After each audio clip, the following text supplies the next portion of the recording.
अनुभवी ज्ञानाला आधुनिक तंत्रज्ञानाची जोड, तत्पर उपचारांना माया ममतेची जोड. हे आहे कोल्हापुरातील साई स्पर्श चिल्ड्रन्स हॉस्पिटल.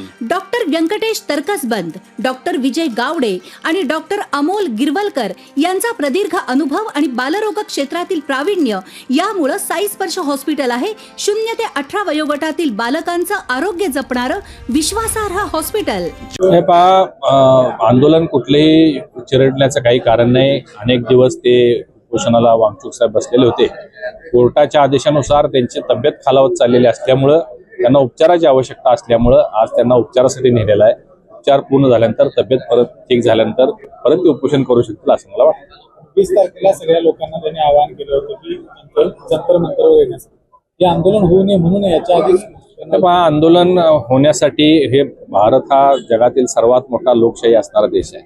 आंदोलन करण्यासाठी, मागणी करण्यासाठी कुठल्याही पद्धतीची अशी भूमिका शासन करत नाही. 20 तारखेला त्यांनी आंदोलन केलं आहे, हाक दिलेले आहे, ते आंदोलन होईल.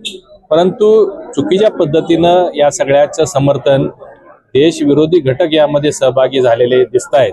कारण मूळ प्रश्न होता नीटचे तुम्हाला माहिती आहे, नीटच्या परीक्षाही झाल्या, नीटचा निकालही झाला, चांगला निकाल लागलेला आहे. आणखीन मोठ्या संख्येनं यामध्ये विद्यार्थी पास झालेले आहेत, लोकांना त्याचा लाभ झालेला आहे.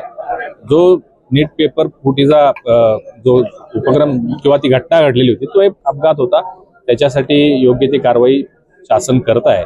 परंतु जे आंदोलन जंतर मंतरवर सुरू आहे ते हे विषय सोडून बाकीचे अन्य विषय तिथं मोठ्या प्रमाणात यायला लागले आणि हे सगळी देशविरोधी ताकदी एकत्र व्हायला लागलेल्या आहेत. ते होता कामा नये एवढंच आमचं मत आहे. कारण प्रधानमंत्री मोदींच्या नेतृत्वाखाली केंद्र सरकार खूप चांगल्या पद्धतीचं काम करतंय. देश प्रगतीपथावर आहे, देश आधुनिकतेकडे चाललेला आहे. अशा परिस्थितीमध्ये अशा गोष्टी होऊ नयेत अशी आमची भावना आहे.